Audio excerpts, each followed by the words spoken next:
Baik, selamat pagi semua. Apa khabar semua?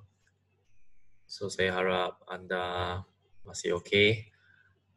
Okey, dan sebelum kita mula, saya ingin berikan reminder, peringatan bahawa saya telah berkongsi bahan untuk hari ini dalam Google Classroom.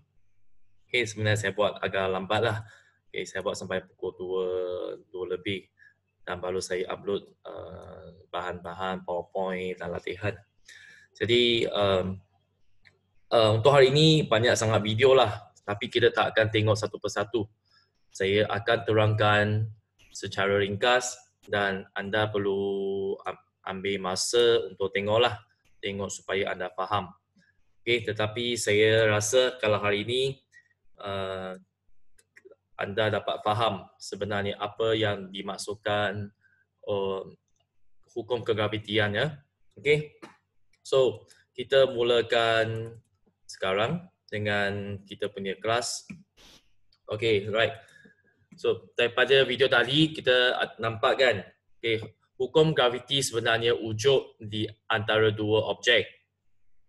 Okay, sama ada objek yang kecil, objek yang besar. So selalu ada daya tarikan antara dua objek.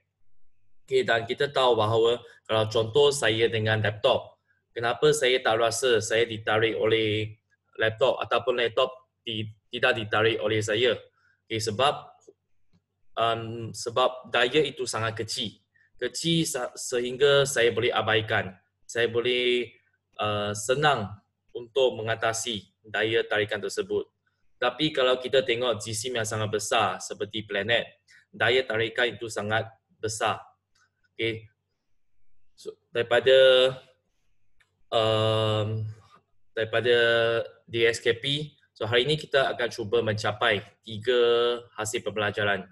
Okay, yang pertama, mewajarkan kepentingan mengetahui nilai pecutan graviti planet-planet dalam sistem suria. Dan kedua, kita cuba mencarikan satu formula untuk daya membesar. Okay, apa itu daya membesar? Nanti saya akan cuba terangkan.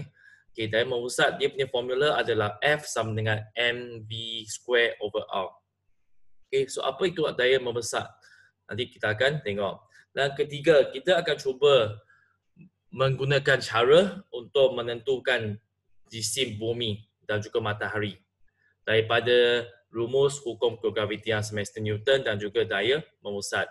Daripada formula yang kita belajar hari ini, kita cubalah kaitkan dengan formula daya kegravitian dan kita cuba come up with a new formula untuk menentukan jisim bumi ataupun matahari. Okay, so kita recap balik daripada kelas yang pertama. So daripada part A, kita tahu bahawa terdapat daya kegravitian antara dua objek. Okay, contohnya kalau saya dengan bumi. Okay.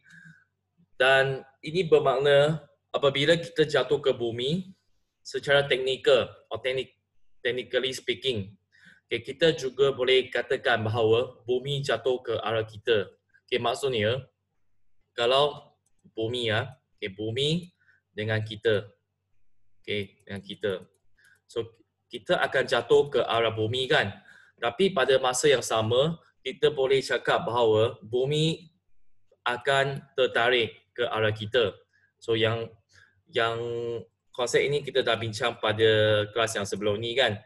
Okay, so kenapa dia akan jatuh? Okay, jatuh antara satu sama lain sebab ada daya tarikan kan. Ada daya tarikan. Seperti kalau saya tarik batu, batu akan tarik saya juga kan.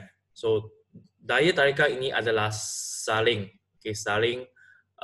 menarik antara satu sama lain. Dia bukan satu pihak sahaja.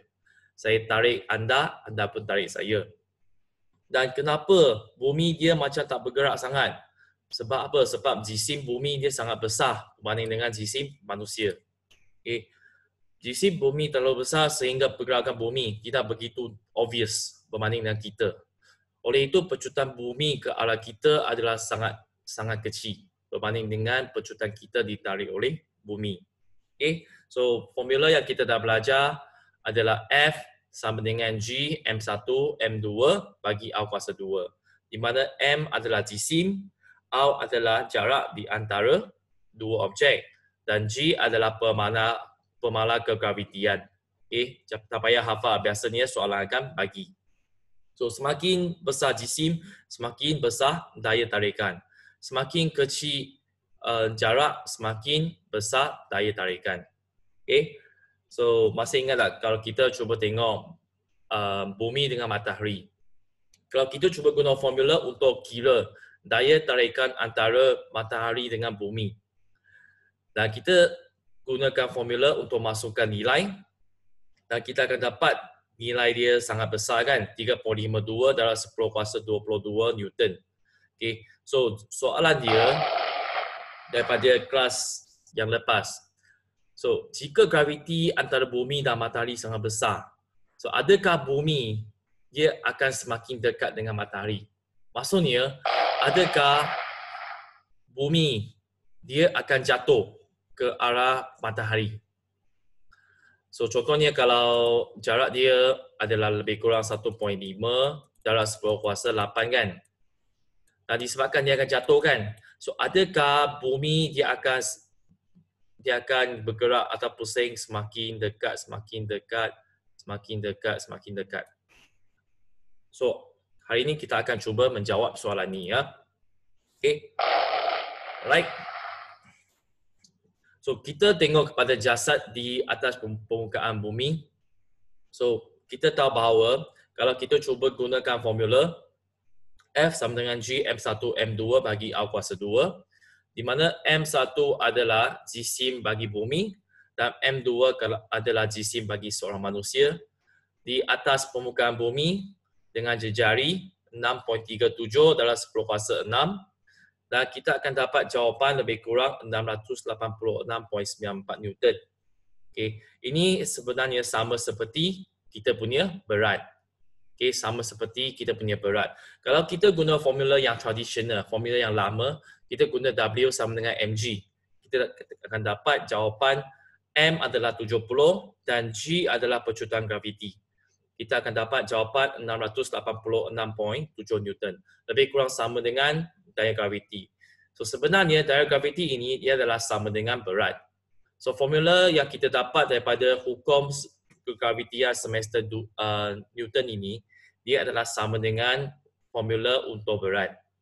Dan daripada formula, kita cuba ringkaskan dengan mencarikan faktor yang sama. Kalau kita jadikan M1 adalah jisim manusia dan M2 adalah jisim bumi. So kita cuba potongkan M, iaitu jisim manusia sebab kedua-dua adalah sama kan. Okay, kita potongkan dua ini.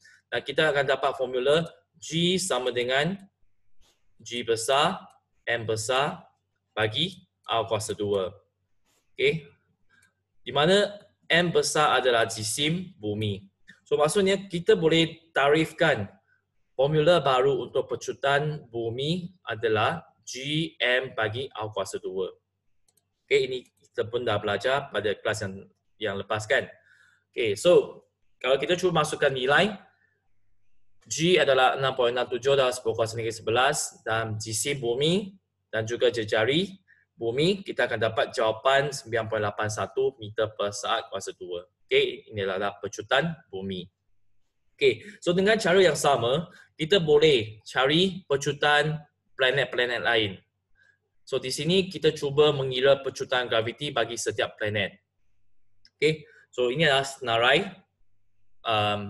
badan ataupun body planet ataupun matahari ataupun bulan kan. Okay, so setiap planet, setiap badan dia ada jisim yang berbeza, dia ada jejari yang berbeza kan. Kalau kita cuba tengok bumi, kita dah kira kan dengan formula G sama dengan G besar, M besar bagi A kuasa 2 kan. Dan kita dapat jawapan 9.8. Okay, 9.81 kan. Dan kalau kita cuba guna formula yang sama untuk kirakan pecutan graviti bagi utarit. Dan G memang kita dah tahu kan 6 lebih darab 10 kuasa -11 darab jisim. Jisim bagi utarit. Okay, jisim Utarik adalah 3.3 dalam 10 kuasa 23 bahagi jejari utarik 2.44 dalam 10 kuasa 6. Dan kita akan dapat jawapan. Jawapan iaitu 3.7. Okey, 3.7. Dan dengan cara yang sama kalau kita cuba kira, kita akan dapat jawapan bagi pecutan graviti Zumbra, Mare, Mustari, Zuhal, Uranus, Neptune, Matahari dan juga bulan. Okay. So kita boleh nampak bahawa Mustari dia mempunyai pecutan graviti yang sangat tinggi. Okay, sangat tinggi. Okay, ataupun kita boleh panggil paling tinggi berbanding dengan planet-planet lain. Okay, tetapi of course Matahari dia mempunyai pecutan graviti yang lagi tinggi. Okay, so kita nampak memang wujud pecutan graviti sebab ada daya graviti. Okay, so ini adalah aktiviti lah, aktiviti dalam buku teks. Kalau anda cuba tengok kepada buku teks anda, dia ada satu aktiviti untuk minta anda senaraikan ataupun kira pecutan graviti. Okay. Yang untuk ini, aktiviti 3.6. So dengan formula G sama dengan G besar, M besar bagi R kuasa 2, kita boleh kirakan pecutan graviti untuk setiap planet. Okay. Jadi kita tahu setiap planet mempunyai pecutan graviti yang berbeza kan? Okay, yang berbeza. Jadi kenapa kita nak tahu nilai pecutan graviti? Okay, apakah kepentingan sebenarnya? So kita tengok kalau formula G sama dengan G besar, M besar bagi R kuasa 2. Pecutan graviti bergantung kepada apa sebenarnya? Bergantung kepada dua faktor. Pertama adalah jisim. Jisim planet. Dan kedua adalah jejari. Okay, jejari planet. Kalau jisim dia semakin besar, maka pecutan graviti akan besar juga. Kalau dia punya jejari adalah kecil, okay, kecil, maka dia punya pecutan graviti pun akan tinggi juga. Okay, so kita boleh kata pecutan graviti berkadar terus dengan jisim planet dan berkadar songsang dengan jarak ataupun jejari kuasa 2 setiap planet. Okay, so dalam penerokaan angkasa, angkasawan perlu mengetahui tentang kepentingan pecutan graviti untuk meneruskan kehidupan mereka. Okay, so bayangkan kalau kita di luar bumi, kalau kita di angkasa lepas, okay, di angkasa luar, in the space kan, outer space. So apa yang berlaku pada pecutan graviti? Okay, kalau kita tinggal di angkasa lepas, so graviti akan menjadi rendah. So apakah kesan kepada kita kalau kita tinggal di angkasa lepas dalam masa yang sangat panjang? Sebenarnya saintis mereka ada buat kajian lah. Mereka cuba membiarkan angkasawan untuk tinggal. Okay, bukan tinggal di angkasa lepas lah, tapi memang dalam roket contohnya. Okay, ataupun dalam dia punya spaceship. Spaceship ini, dalam spaceship ada banyak bekalan lah, contohnya makanan dan sebagainya lah. So mereka cuba tinggal dalam spaceship selama beberapa bulan. Dan apabila mereka kembali semula di dunia, iaitu bumi, mereka cuba buat pemerhatian ataupun eksperimen. So bayangkan kalau graviti dia rendah, apa kesan dia sebenarnya? Dari segi sistem peredaran darah akan menjadi lemah. Okay, kenapa? Kalau kita di bumi, kita di bumi ya. Okay. Bila kita di bumi, so kita punya semua benda dalam badan akan ditarik ke bawah kan?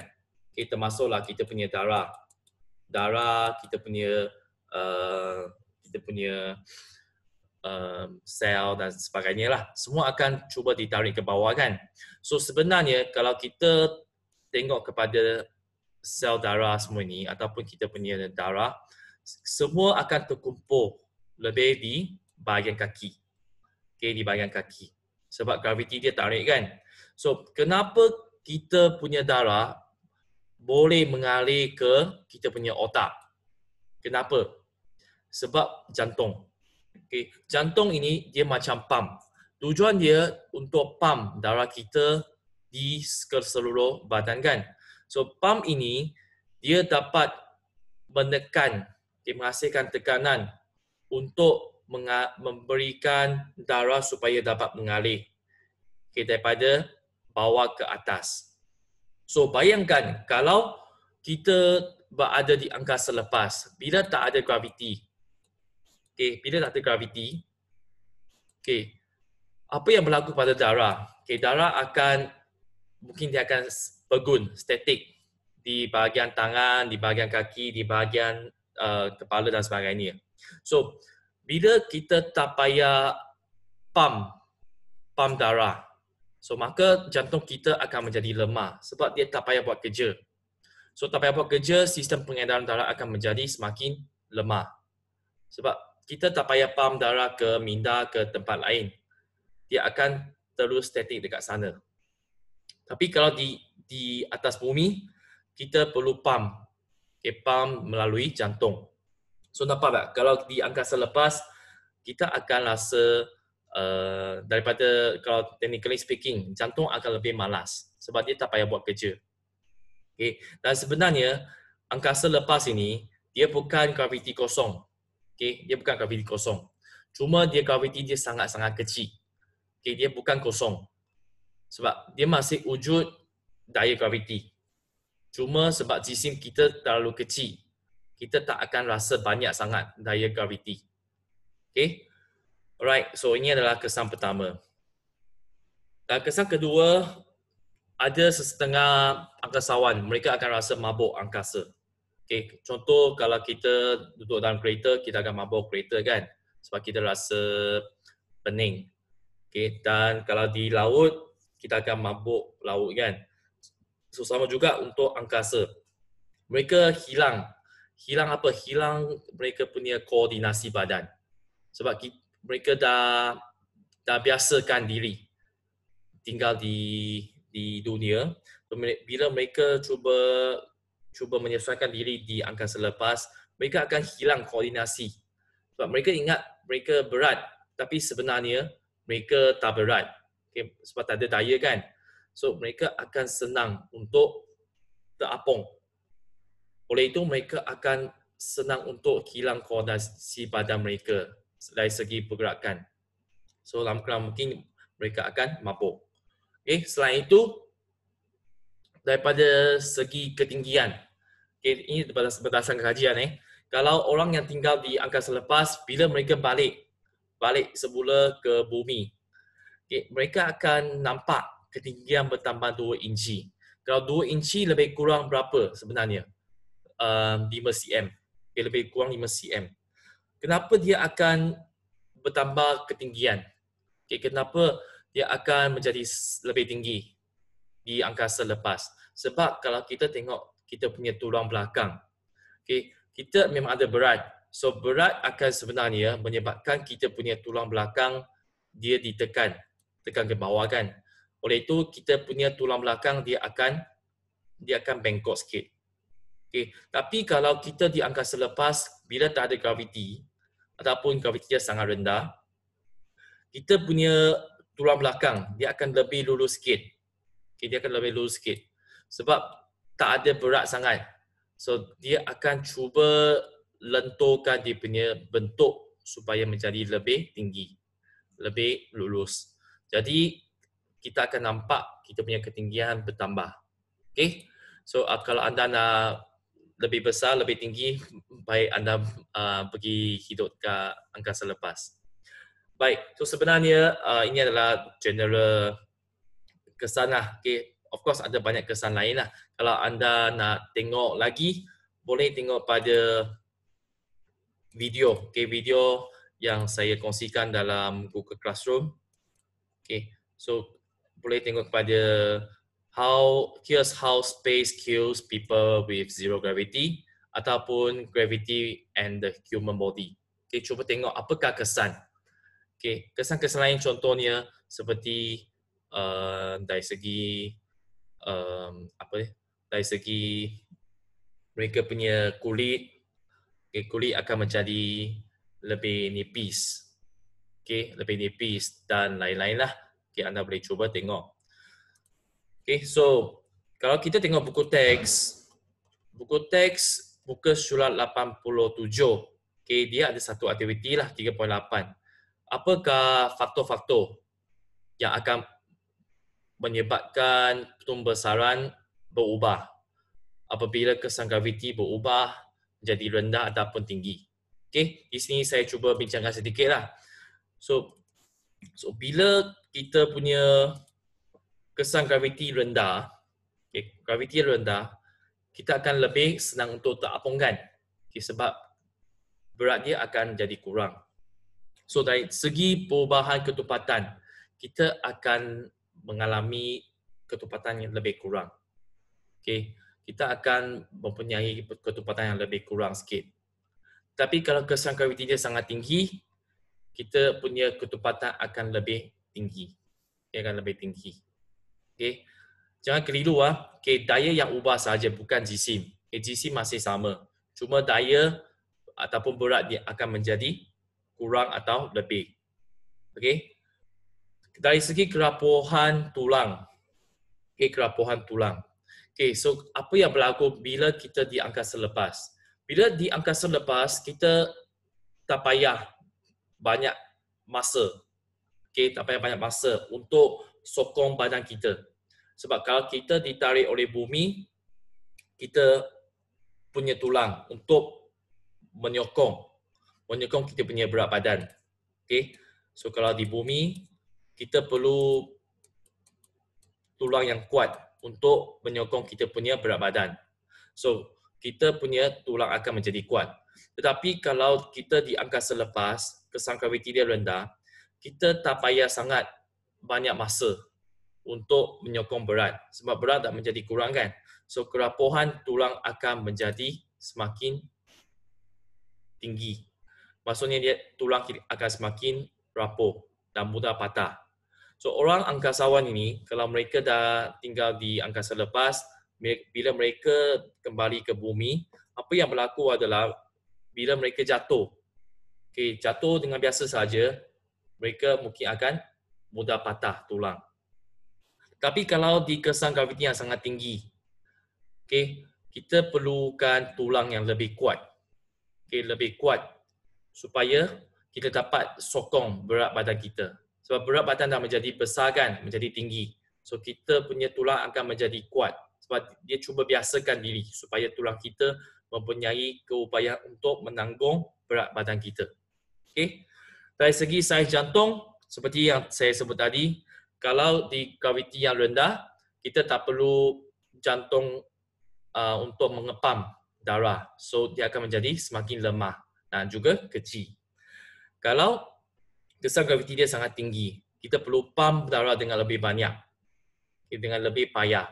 So kita perlu saiz jantung yang lebih besar dan juga kuat. Dari segi sistem pengedaran darah, so senang untuk mengepam darah ke seluruh badan bila kita di graviti yang sangat rendah. Kalau di graviti yang sangat tinggi, kita susah untuk mengepam darah ke seluruh badan. Akhir sekali untuk tekanan darah. Kalau di bumi, tekanan darah biasanya akan berada di lebih tinggi di kaki. Sebab banyak darah terkumpul di kaki berbanding dengan kita punya kepala kan. So kita perlu pump darah daripada bawah ke atas.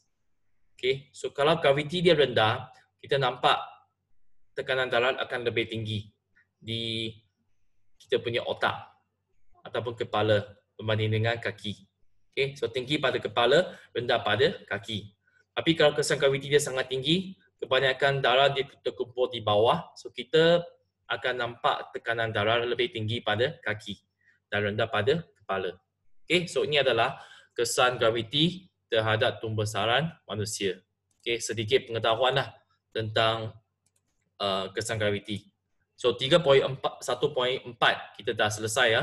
Kita dah tahu bahawa kesan graviti dia akan menyebabkan faktor-faktor ini akan berubah. Jadi kita nampak sebenarnya kenapa bumi adalah planet yang sesuai untuk kita tinggal. Okay, ada banyak faktor lah sebab percutan graviti.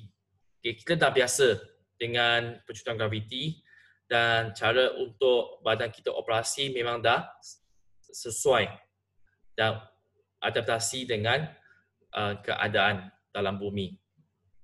Jadi selain itu kita akan nampak bahawa bumi dia mempunyai sumber yang sangat kaya. Okay, contohnya air dan sebagainya. Dan dia ada oksigen, udara dan cukup untuk kita hidup.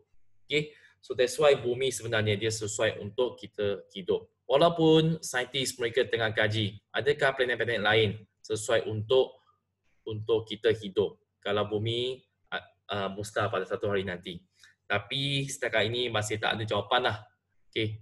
Bumi dia adalah satu. Okay. Memang satu. From what I believe, the one and only planet which is suitable for human. Okay. So, kembali kepada kita punya soalan tadi. Okay. So, masih ingat tak hukum kegravitian semester Newton? So, kalau kita cuba tengok acara ini, acara ini dipanggil sebagai hammer throwing. Okay, hammer throwing. Okay, so saya tunjukkan satu video. Okay, hammer throwing. Ada tak? Ke saya... Okay, mungkin saya tertinggal. Okay, tak apa. So, hammer throwing ni dia adalah satu acara dalam Olimpik. Okay, so apa yang berlaku kepada hammer throwing ini? So, kita tarik. Okay, kita tarik pemberat ini. Ataupun saya panggil bola logam inilah. Okay, the metal ball. Okay, so apa yang berlaku adalah atlet dia akan tarik. Okay, tarik bola logam ini. Tapi kalau ikut hukum kegravitian semester Newton, kalau daya tarikan dia mesti melibatkan dua pihak kan, dua objek. So kalau atlet tarik, sebenarnya bola logam pun tarik. Tapi atlet dia tarik secara aktif. Bola logam dia tarik secara pasif. Okay, secara pasif. So, kita nampak arah atlet tarik adalah ke dalam. Dan arah bola tarik adalah keluar. Okay, keluar. So, kalau tiba-tiba okay, dia putus. Kalau dia punya tali ini tiba-tiba putus, apa yang berlaku? Kita nampak atlet akan cuba bergerak ke kiri dan bola logam akan cuba terbang ke arah kanan kan. Okay, sekali lagi ya. Kalau dia putus, kita nampak mereka akan terpisah kan. So atlet cuba bergerak ke kiri dan bola cuba bergerak ke kanan. Okay? Right. So kalau untuk acara ini, dia cuba buat pusingan. Okay, cuba buat pusingan secara bulatan kan. Okay, bulatan. So kalau kita cuba buat gambar, picturize macam ini kan. So daya tarik oleh pemberat adalah keluar. Okay, arah dia keluar. Kalau untuk atlet dia cuba tarik ke dalam. Okay, dia punya arah daya adalah ke dalam. Dan bila bola ini atau pemberat ini dia cuba bergerak. Okay, bergerak. Kalau di posisi ini dia akan cuba bergerak ke arah ke arah pusingan kan. So bila di titik sini dia sebenarnya bergerak ke arah kanan. Ke arah kanan. Okay. Dan kalau kita cuba tengok, kalau bola dia berada di posisi sini, dia akan cuba bergerak ke arah seperti yang saya tunjuk anak panah merah ini, this red arrow. Kalau dia berada di posisi ini, dia akan cuba bergerak ke arah bawah. Kalau di posisi ini, dia akan cuba bergerak ke arah seperti ini. Okay? So, kita nampak bahawa kalau satu bulatan ini, kita nampak dia punya arah masing-masing. Dan anda perhatikan bahawa tali ini dengan arah gerakan pada titik tersebut. That means at this time, kalau saya ambil gambar, at this time, dia sedang bergerak ke kanan. Okay, bergerak ke kanan. Dan arah gerakan dengan tali ini dia adalah 90 darjah. Okay, 90 darjah. So always 90 degree. Okay, 90 darjah. Berserenjang. Okay, berserenjang. Okay, berserenjang. Okay, berserenjang, berserenjang. Okay, right. So di sini saya tunjukkanlah satu contoh yang telah saya rakam. Semalam saya buat satu aktiviti, saya rakam untuk buat satu drawing. Okay, sekejap saya carikan video saya.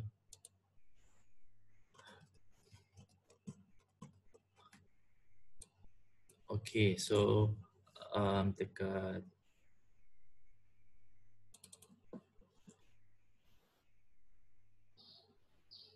Okay, sekejap.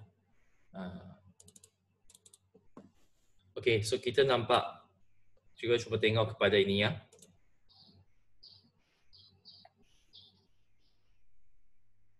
Okay, so dia punya gerakan adalah secara bulatan kan? Okay, secara bulatan. Okay, jadi bila pada posisi ini, so arah yang sedang bergerak oleh botol ini, dia sedang bergerak ke atas. Okay, dia sedang bergerak ke atas. Okay. Kalau kita cuba tengok lagi, okay.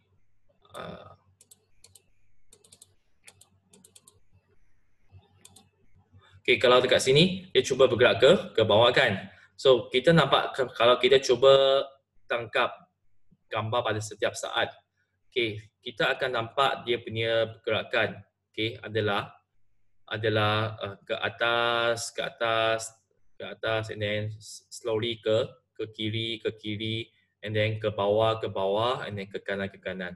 Okay, so gambar untuk,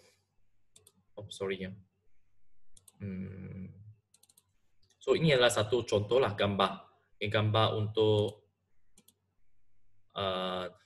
dia punya gerakan. Okay, jadi kalau kita cuba tengok kepada kalau tali dia, okay, kalau tiba-tiba tali saya putus, okay, apa yang berlaku kepada kita punya pembelah ini? Okay, so bila tali putus, okay, kita tahu arah gerakan pada titik ini bergerak, dia sedang bergerak ke kanan kan? Dan apabila tali putus, okay, seperti tadi kan, kita tahu tali ini dia akan cuba pergi ke bawah. Dan untuk pembelah ini dia akan cuba pergi ke atas. Okay, pergi ke atas. So apabila tali putus, ada satu tali akan cuba pergi ke atas. Okay, menyebabkan bola ini pergi ke atas. Jadi apa yang berlaku adalah bila kita cuba gabungkan dua-dua gerakan ini, kita nampak pembelah ini akan terbang. Okay, kita panggil fly off. Okay, fly off. Dia akan cuba bergerak keluar daripada bulatan tersebut. Okay, keluar daripada bulatan tersebut. Okay, so kalau kita tengok video ini,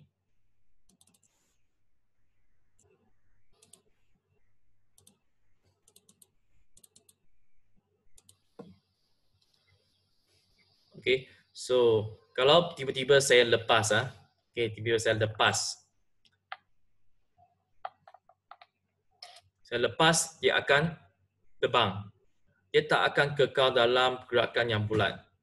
Okay, dia akan tiba-tiba bergerak secara linear, akan fly off. Okay, dia akan terbang pada satu arah yang tertentu.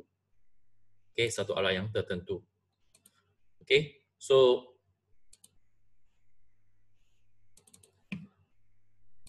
kenapa saya nak tunjuk ini sebenarnya? Okay, kenapa saya nak tunjuk ini sebenarnya? Okay, nanti mesti anda tanya, apa yang kaitan dengan kokong graviti ini?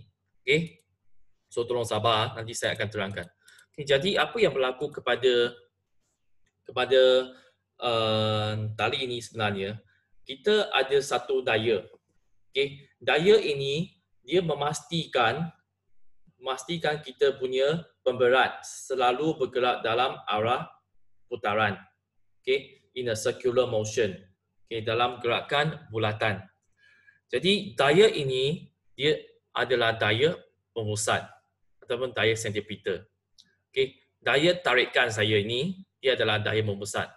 Daya yang saya tarik ini menyebabkan bola atau pemberat ini bergerak dalam circular motion, dalam gerakan bulat.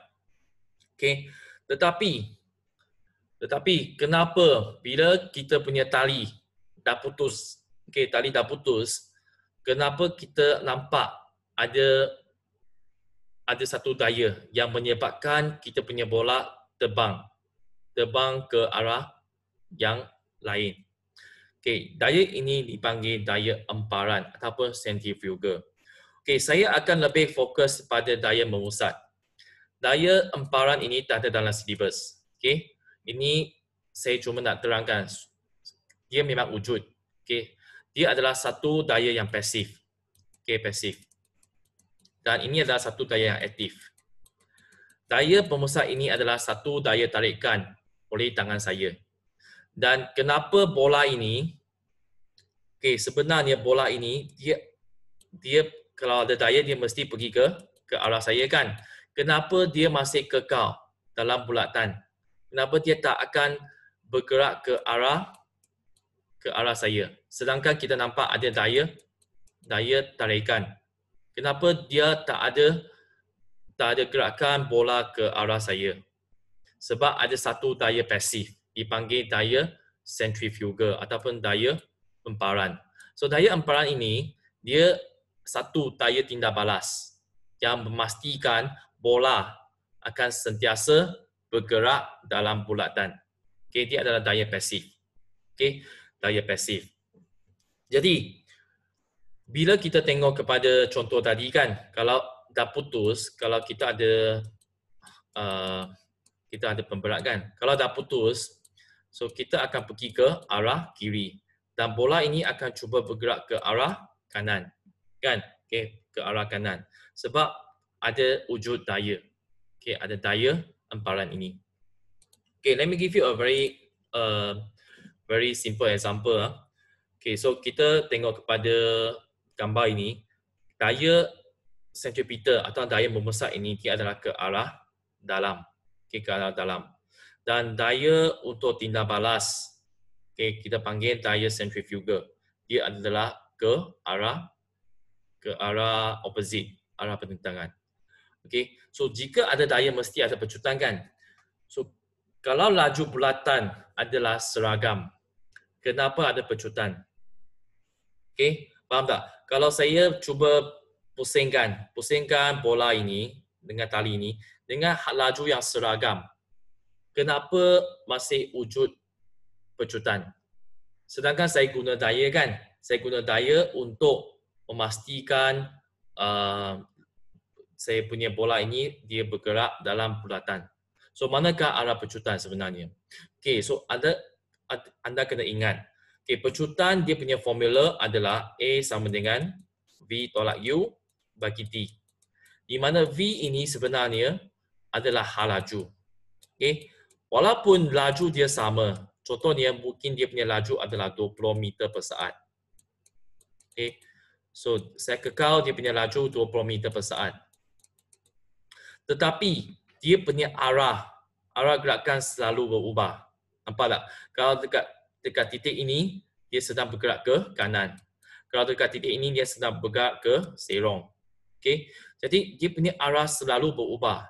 Jadi sebenarnya hal laju selalu berubah. Bila hal laju berubah, maka ada pecutan. Tetapi pecutan ni ke arah mana? Dia sebenarnya pecutan ni bergerak ke arah center, ke arah pusat. That's why kita panggil nama pecutan ini adalah pecutan memusat. Pecutan memusat. Centripetal acceleration. Centripetal acceleration. Hari ini kita akan tengok beberapa nama yang sangat baru.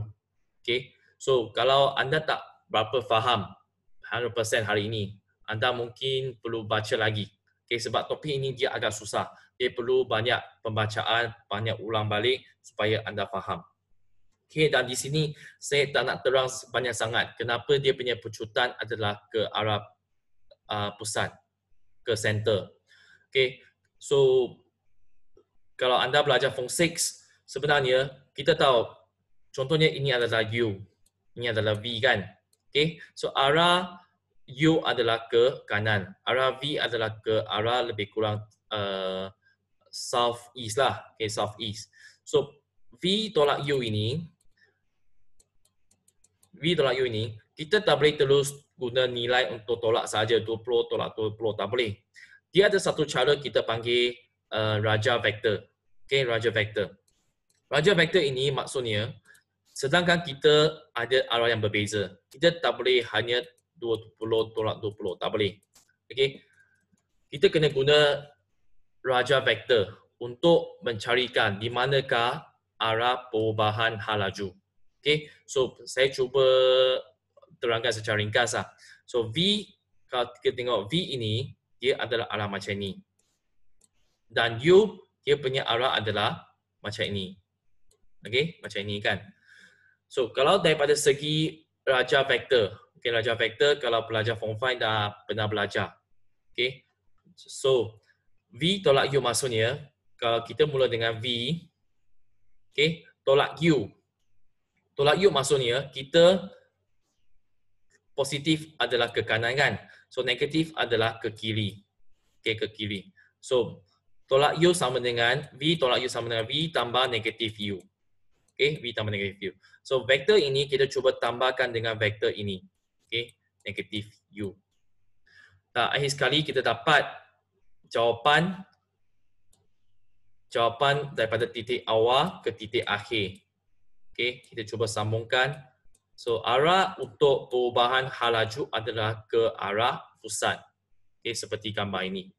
Okay, so saya tak nak terangkan banyak sangatlah. Anda cuma kena ingat.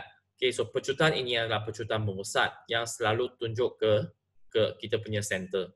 Okay, ke kita punya center.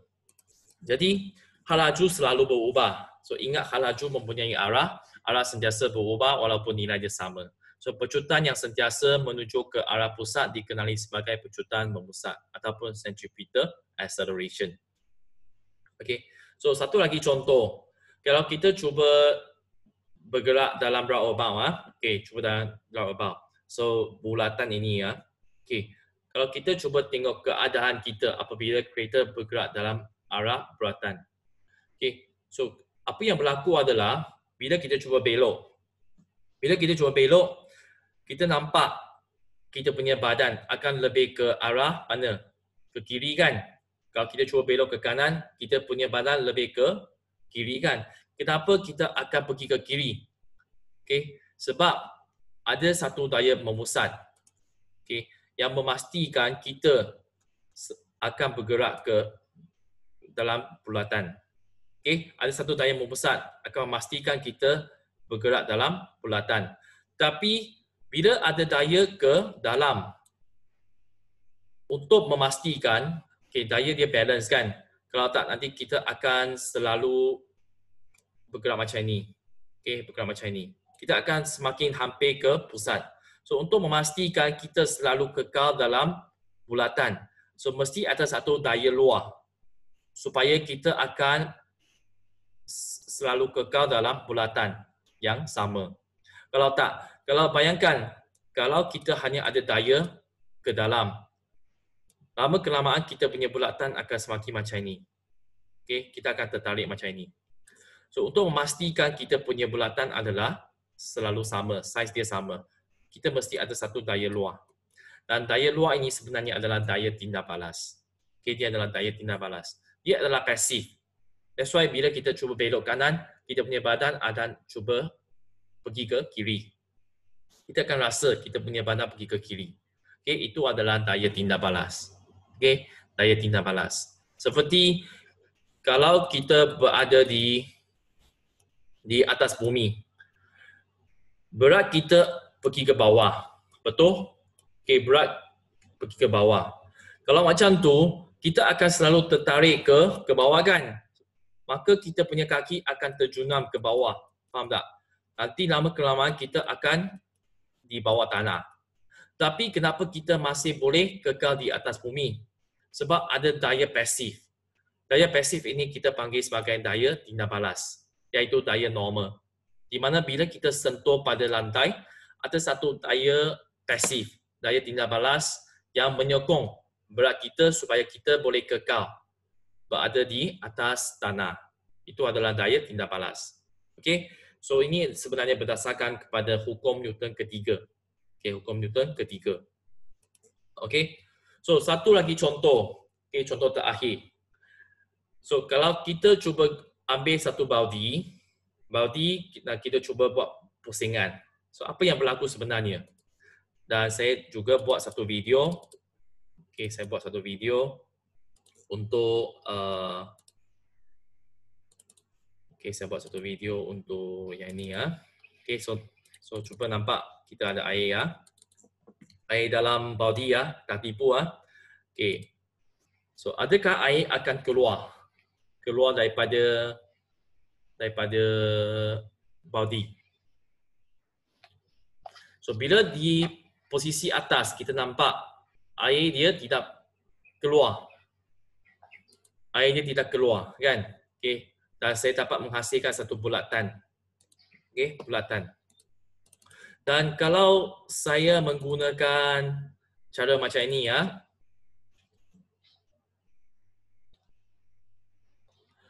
Okey, bila hal laju saya tiba-tiba berhenti. Okey, tiba-tiba berhenti, akhirnya nampak air akan keluar kan? Keluar akan jatuh. So apa yang berlaku adalah saya akan menjadi basah. Okey, memang ada berat ke bawah. So memang wujud berat. Tetapi bila saya cuba pusing, kenapa air dia tak akan keluar? Kenapa air tak akan keluar sebenarnya? So sebenarnya konsep dia adalah tentang centripetal force and centrifugal force. Okay. So apa yang berlaku adalah apabila kita cuba buat bulatan pada baudi ini, so daya memusat akan selalu tuju ke arah pusat. Ya, ke arah pusat. Kalau kita tengok kepada posisi yang tinggi ini, so daya memusat ke arah bawah kan? Dan daya graviti ataupun berat air akan ke bawah juga. So sepatutnya air akan keluar kan? Okay, air akan keluar. Tapi kenapa air dia masih kekal di atas? Dia tak akan keluar jatuh daripada baudi. Kenapa? Sebab ada daya emparan ataupun centrifugal force, daya tindak balas. Okay, daya tindak balas. So kita nampak daya emparan ini dia adalah satu daya yang pasif, menyebabkan air tidak akan keluar. Okey, so ini adalah beberapa contoh yang menunjukkan bahawa kalau kita cuba buat bulatan, memang ada wujud satu daya memusat dan daya yang pasif adalah daya emparan. Okey, daya emparan. Okey. Okey, dan sekarang kita cuba kaitkan dengan kita punya formula. Okay, formula untuk daya memusat adalah F sama dengan mv kuasa 2 bagi R. Okay, saya tak nak terangkan macam mana nak dapat formula ini. Anda cuma hafal saja. Dan saya rasa dalam formula sheet dia akan bagi. Okay, so ini bermaksud pecutan ini, okay, kalau kita tengok formula F sama dengan MA kan. So sama dengan MV square over R. So A sebenarnya formula dia sama dengan V square over R. Okay, V square over R. Ini bermaksud pecutan ini dia berkaitan terus dengan laju. Kalau semakin laju, semakin tinggi pecutan. Okay, semakin laju, semakin tinggi pecutan. Kalau jarak atau jejari dia semakin rendah, semakin pendek, maka pecutan akan tinggi. Kalau dia punya jejari bulatan adalah sangat besar, maka pecutan adalah sangat rendah. Okay. Maksudnya jika bulatan dia kecil, maka gerakan akan lebih cepat. Okay. Dia akan lebih cepat. So contohnya, kalau kita tengok satu video ini, okay, satu video yang last, okay, yang ini ya.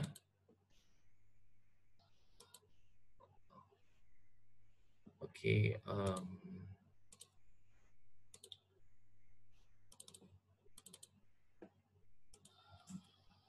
okay, cuba tengok perhatikan pada gerakan.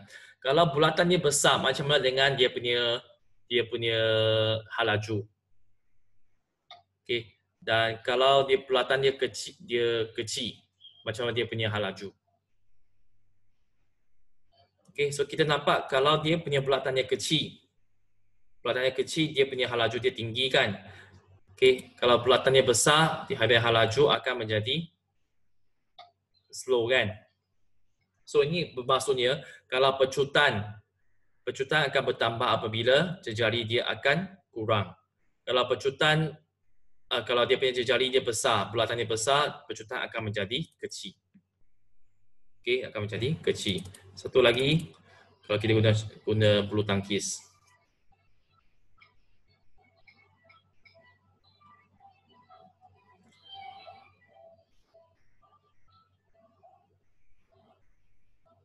Okay, nampak tak? So, pecutan akan bertambah apabila bulatannya kecil.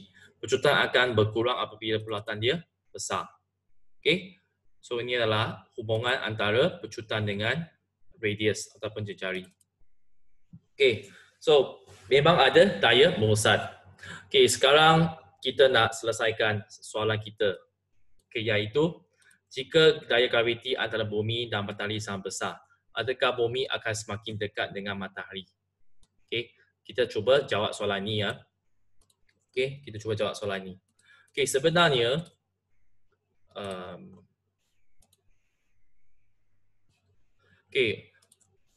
kalau kita tengok satelit macam mana dia dirancangkan dan kenapa dia tak akan jatuh.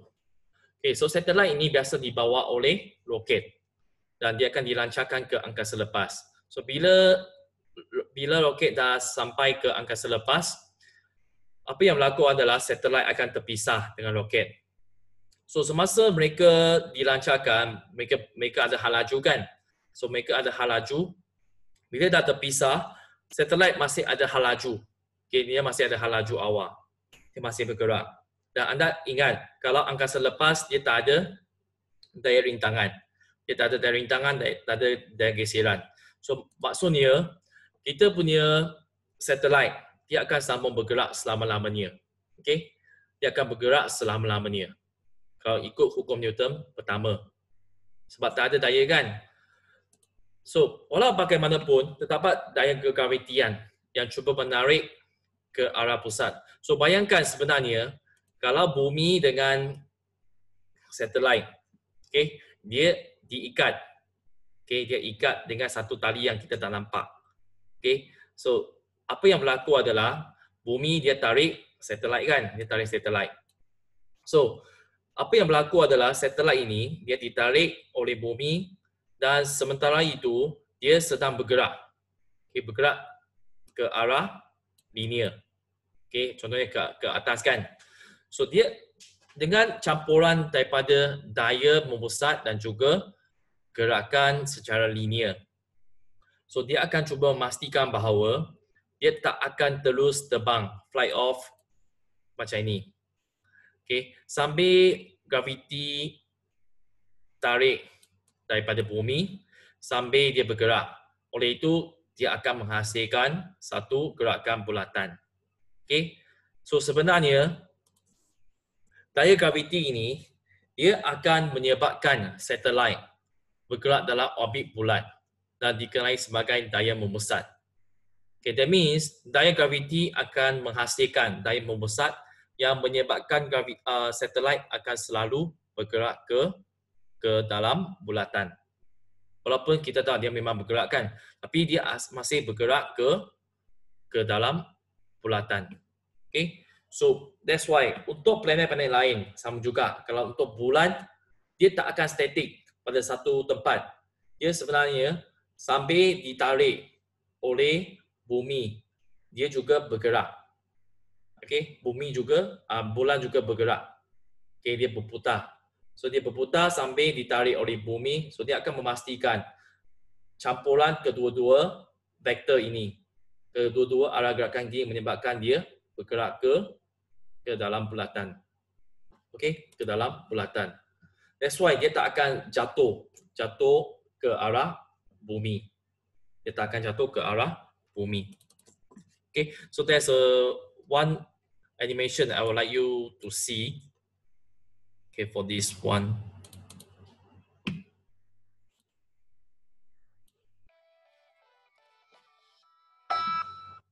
There are roughly 1,100 working artificial satellites orbiting Earth as we speak, helping us navigate and forecast weather, making observations of space, and beaming down TV shows about duck hunters and aspiring singers. But some of you have asked, how do artificial satellites get up there? And more importantly, how do they stay up there? Well, before we talk about rockets, let's talk about cannons. Imagine you fire a cannon horizontally off a mountaintop. The cannonball would fly parallel to the Earth until gravity pulled it back down to the ground, right? Now, imagine adding more... Okay, so kalau kita tengok kepada meriam ini, so kalau dia cuba tembak daripada satu tempat yang tinggi, so kita nampak ada satu gerakan dipanggil sebagai projectile. Okay, so sambil dia punya laju pergi ke arah kiri kan, ke arah kiri. Dan disebabkan daya graviti ke bawah kan. So hasil campuran daripada kiri dan juga bawah, kita akan menghasilkan satu gerakan macam ini. Okay, lengkung. Dipanggil sebagai projectile. Okay. More and more gunpowder. The cannonball would fly farther and farther before it falls until, with enough gunpowder, it would eventually circle the Earth. So ini sebenarnya apa yang berlaku apabila kita punya laju. Okay, kalau kita punya laju sangat tinggi. Kalau imagine kita punya meriam ni, dia punya peluru sangat tinggi, laju cepat sampai dia sampai dia sampai bergerak ke kiri dan dia ditarik oleh daya graviti. Dan hasil dia kita akan nampak ada projectile motion kan. Okay, so kita nampak sebenarnya dia akan selalu bergerak dalam bulatan. Okay. Sound preposterous? The fact is, this little thought experiment, first conceived by Isaac Newton, was the first step toward figuring out how to get satellites into orbit. We send each one up on a rocket called a launch vehicle that travels straight up for only a short time before it starts to tilt into a curved trajectory that brings it nearly parallel to Earth's surface. The tricky part, once it's up there, is finding the balance between gravity and velocity, because Earth's gravitation is pulling the satellite back down while at the same time it's speeding forward. In order to stay at its right altitude, it's all about orbital velocity, the proper speed that creates a stable orbit based on its altitude. It's a delicate balancing act. Too fast and the satellite will escape Earth's gravity. So kalau kita punya satellite terlalu cepat, dia dapat mengatasi, okay, dia dapat mengatasi daya graviti kan, dia akan terbang. Kalau too slow, kalau dia terlalu lambat, terlalu perlahan, dia akan jatuh. Dia akan jatuh. Fly off into space. Too slow and it'll be pulled back in and probably burn up on re-entry. If a satellite is closer to Earth, it must travel faster to maintain its orbit. Most artificial satellites fly in low Earth orbit, which is between about 150 and 2,000 kilometers in altitude. So satellites in low Earth orbits, say about 300 kilometers, have to book it at almost 28,000 kilometers an hour, whereas those that are 1,000 kilometers up move at the relaxed pace of only 25,000 kilometers an hour. Of course, it's never easy. Satellites have to watch out for orbital decay, the process that leads to a gradual decrease in their altitude. This is mostly due to atmospheric drag, caused by collisions with gas molecules in the atmosphere. All artificial satellites orbiting the Earth are close enough to feel the effects of drag to some degree. The international... Okay, so itu adalah dia punya konsep. Okay, jadi satellite ini dia sebenarnya bergerak, bergerak secara linear. Dan sambil dia bergerak, sebenarnya dia ditarik oleh graviti bumi. So sama juga kalau kita ada matahari, matahari sebenarnya dia tarik semua planet. Dan sambil dia tarik sebenarnya kita punya planet, contohnya bumi, dia bergerak. Dia bergerak. Dia sedang bergerak ke arah ala linear. Okay, so dia memastikan bahawa kita dapat satu, sebenarnya orbit dia bukan bulat. Okay, dia bukan bulat. Nanti kita akan tengok pada hukum Kepler. Okay, tapi kita tahu bahawa kalau dia punya satelit dapat kekal pusing mengelilingi bumi sebab ada daya membesar. Okay. So, objek yang dilancarkan dengan laju linear yang rendah, dia akan macam ni. Dia akan akhirnya jatuh ke tanah, jatuh ke bumi. Kalau dia cukup tinggi, dia akan memastikan dia punya pathway, lintasan dia adalah selalu mengelilingi bumi. Okay, ini adalah idea daripada Newton. Okay, so seperti whale ini, kalau dia cepat sangat, okay, dia cepat, dia akan memastikan dia selalu bergerak ke bulatan. Tapi kalau dia sangat slow, okay, dia sangat slow, dia akan ditarik ke dalam kan, ditarik ke dalam. So bila slow, dia akan jatuh. Okay. So kita tengok kepada soalan penyelesaian masalah. Okay, contohnya, kalau sebiji bola diikat dengan 1.5 meter tali diputarkan dalam bulatan dengan laju seragam 10 meter per saat. So hitung daya membesar. So formula adalah F sama dengan mv square over R. Di mana M adalah 0.5 kg dan V adalah 10. Okay, hal laju. Okay, 10 ini maksudnya hal laju linear. Okay, hal laju linear. Okay, hal laju linear. 10. Dan R adalah 1.5. Dan bila kita cuba tekan kalkulator, kita akan dapat jawapan 33.3 Newton. Okay, ini adalah satu soalan bagi formula F sama dengan mv square over R. Okay, contoh kedua, kalau kita tengok balik kepada video saya tadi.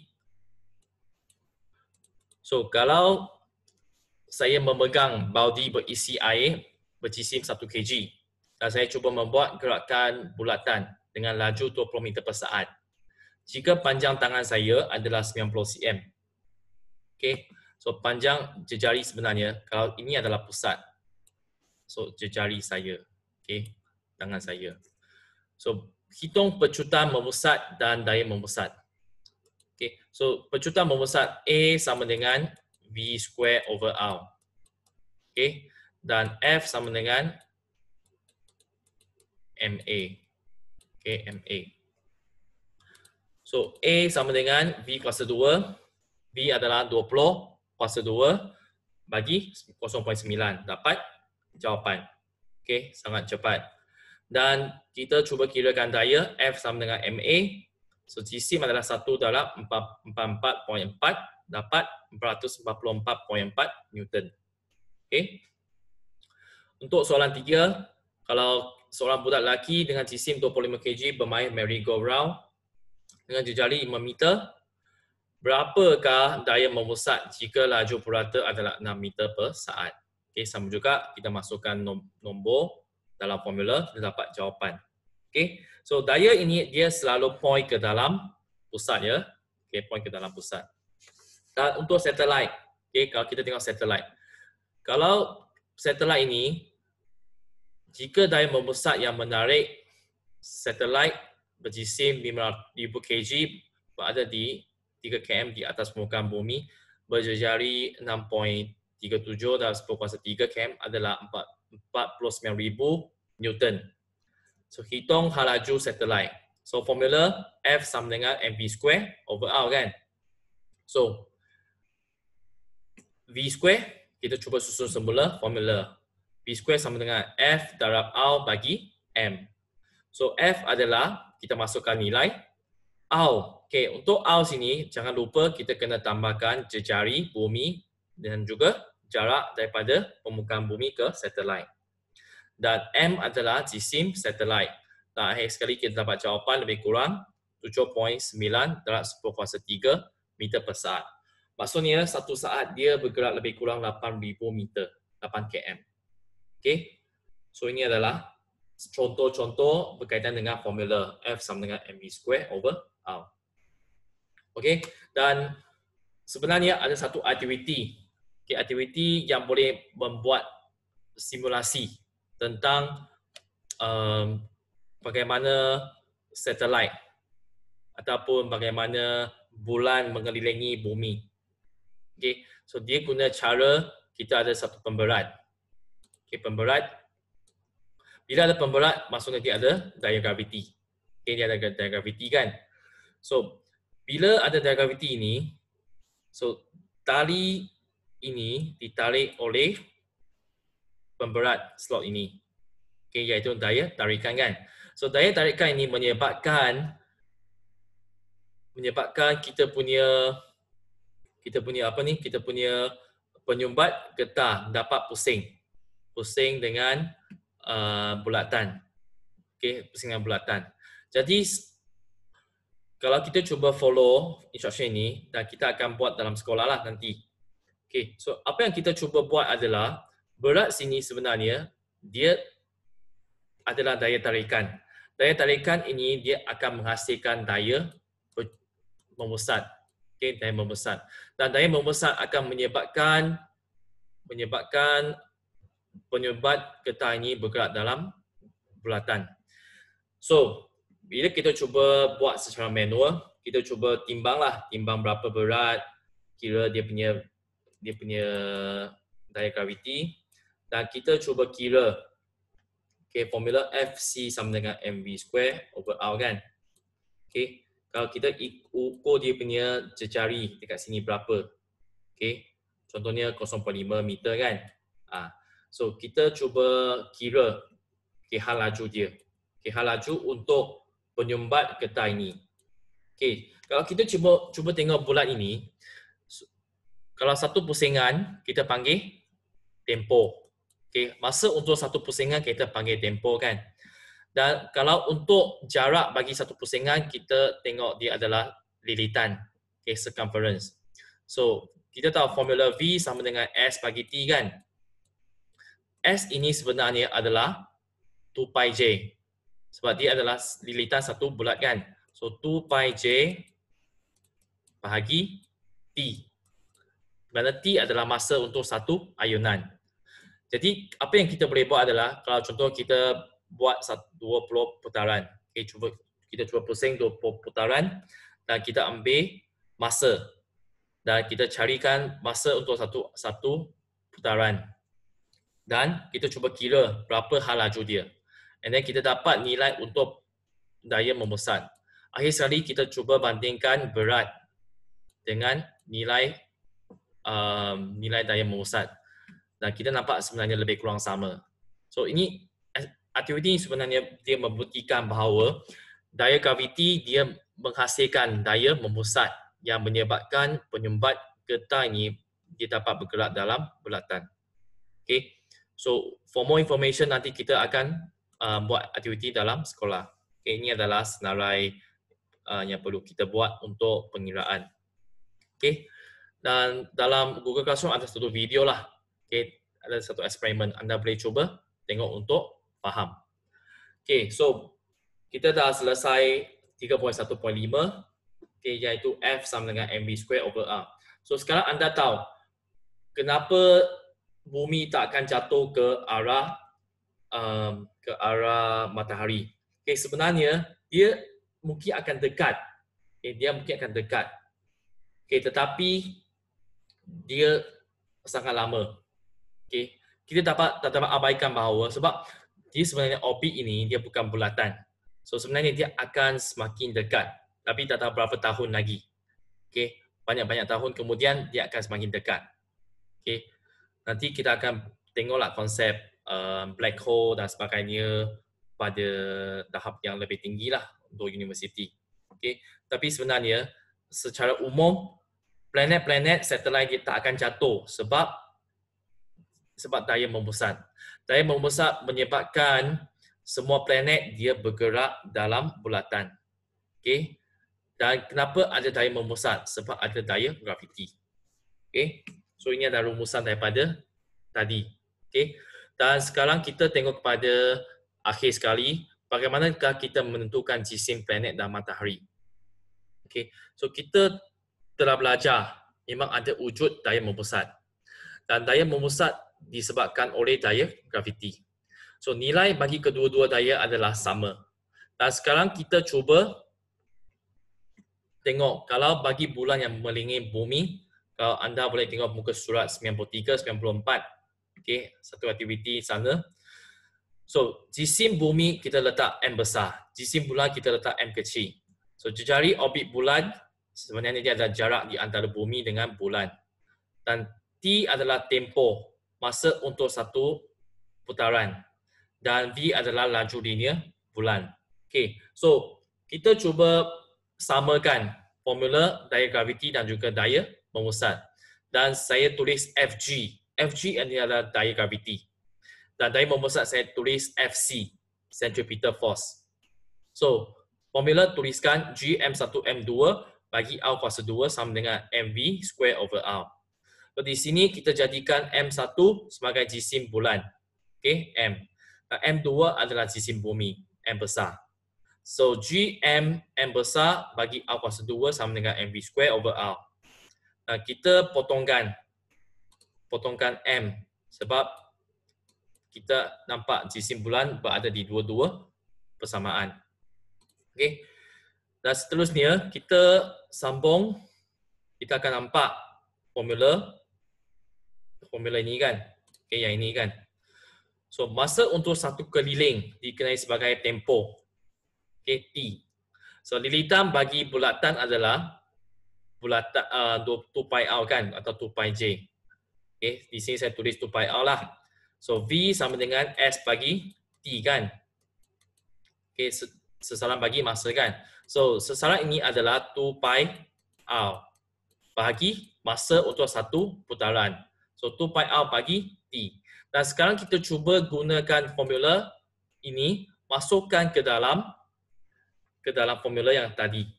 Gantikan 2 pi r bagi T sama dengan V ke dalam formula tadi. So kita cuba selesaikan, kita akan dapat kita dapat 4 pi square R square over T square.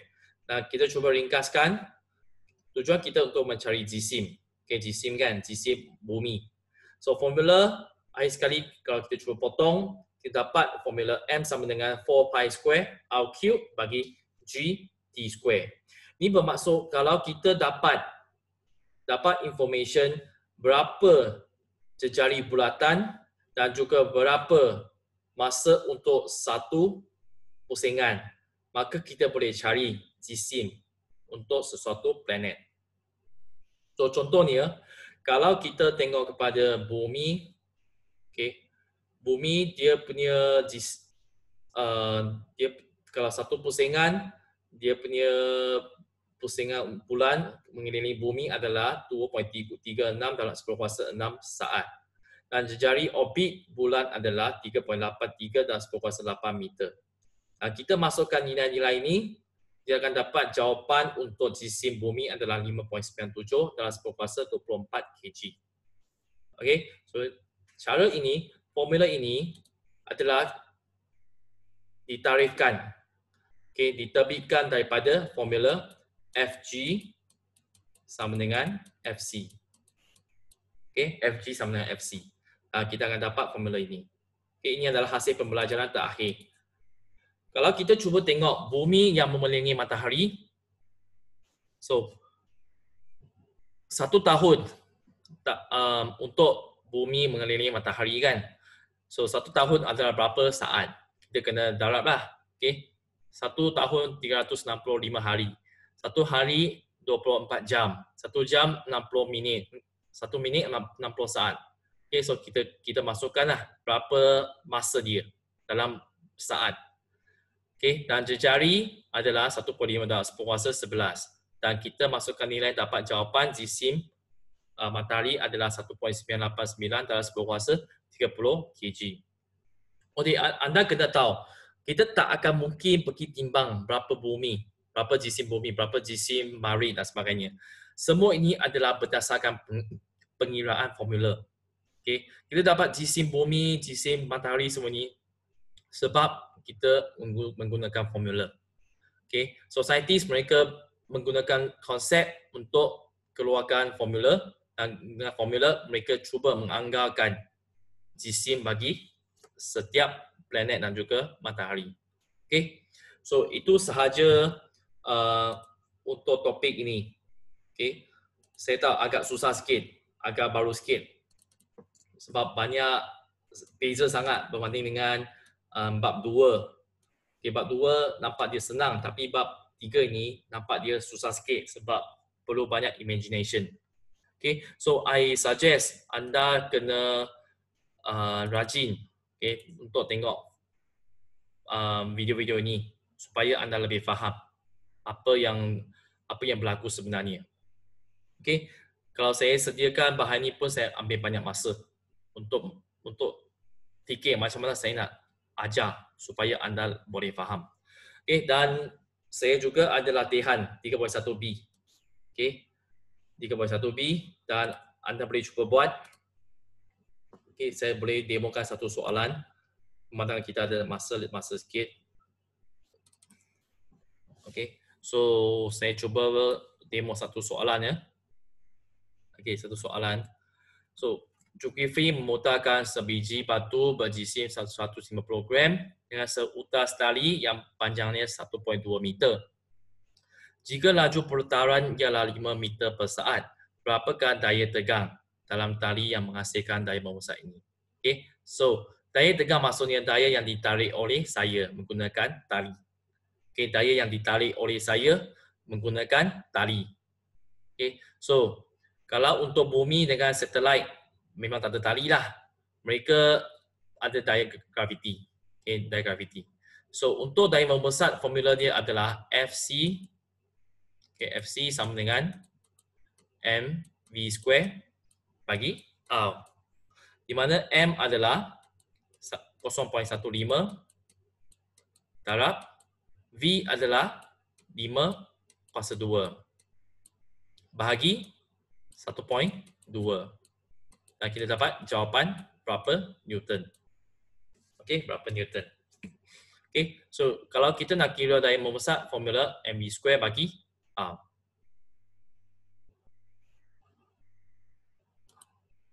Okey, boleh? Okey, saya cuma nak terangkan untuk soalan 9 lah. Agak susah sikit lah. Okey, soalan 9 ni. Okay, diberikan jisim bumi 5.97 dalam 10.24 kg, jari bumi adalah bla bla bla. Kirakan laju sebuah satelit yang sedang mengorbit bumi pada ketinggian 3,800 km daripada permukaan bumi. Okay, maksudnya kalau kita ada bumi, kita ada satelit ya. Okay, satelit. Okay, satelit lah. Okay, so satelit ini dia adalah di atas bumi 3,800 km. Okay. Dan jangan lupa kita ada jejari bumi juga. Okay. 6.38 darab 10 kuasa 6 meter. Okay, so sekarang. So apa yang berlaku kepada satelit yang dia akan pusing dalam bulatan kan. Okay. Jadi, cuba kita hubung kaitkan persamaan bagi daya berdasarkan hukum kegravitian semester Newton. Kita tahu kenapa satelit dapat pusing dalam bulatan. Sebab kegravitian, hukum kegravitian kan. So daya kegravitian dia menyebabkan daya memusat. Okey, menyebabkan daya memusat. So Fg sama dengan Fc. Okey, so Fg adalah G M bagi R kuasa 2. Sama dengan Fc adalah mv square bagi R. Okay, di sini M kecil adalah satelit. M besar adalah bumi. So bila saya cuba potongkan, okay, so saya dapat G M besar bagi R kuasa 2 sama dengan V kuasa 2 bagi R. Okay, dan saya nak carikan laju kan, laju satelit. So V kuasa 2 sama dengan G M R bagi R kuasa 2. Okay. So V kuasa 2, so saya cuba summarize. So potong. So V kuasa 2 sama dengan G M bagi R. So V sama dengan punca kuasa G M bagi R. Okay, so saya masukkan nilai G, nilai jisim bumi dan nilai jejari bumi. Okay, nilai jejari bumi campur dengan ketinggian. Okay, so R ini merujuk kepada jejari bumi. Okay, jejari bumi tambah dengan ketinggian. Okay, so R ini adalah R. Jejari bumi tambah ketinggian. Okay, so jangan lupa untuk tambah ketinggian dia. Tukar dalam unit meter. Okay, and then berapakah tempoh diambil oleh satelit tersebut? Okay, berapakah tempoh? So kita tahu kalau V sama dengan S bagi T kan. So kita dah cari V. So S ini sebenarnya adalah 2 pi R. 2 pi R kan. Sama juga R ini kita mesti ambil jumlah jejari bumi dengan ketinggian. Okay, bagi T. So T sama dengan 2 pi R bagi V. Dan anda cuba kiralah jawapan. Okay. So berikan saya masa untuk saya cuba buatlah satu video. Okay, video untuk explain tentang tutorial ini. Okay, mengatakan kita tak cukup masa untuk habiskan sebelum raya. Saya akan upload video untuk latihan 3.1A dan latihan 3.1B sebagai tutorial supaya anda faham macam mana kita nak selesaikan jawapan ini. Okay, so ada 2 minit lagi. Ada tak soalan yang nak tanya? Okay, any question that you would like to ask? Okay, ada soalan nak tanya tak?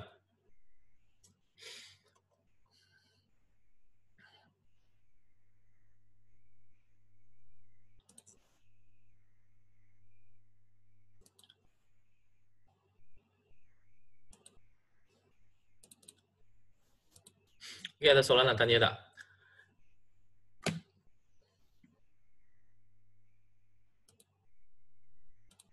Okay, kalau tak ada soalan, so boleh cuba buatlah latihan 3.1A dan 3.1B. Kalau ada soalan lagi, boleh tanya, boleh PM saya. Okay, boleh tanya dalam Google Classroom ke, boleh komen ke, atau boleh message saya supaya saya boleh cubalah jawab soalan ini. Okay, dan untuk hari Khamis kita akan cuba tengok hukum Kepler. Okay, hukum Kepler dia adalah salah satu hukum yang berkaitan dengan orbit. Okay, macam mana orbit untuk bumi dan planet-planet lain sebenarnya. Okay, sebenarnya dia bukan bulan, dia adalah ellipse. Dan kita akan tengok lebih detail pada hari Khamis.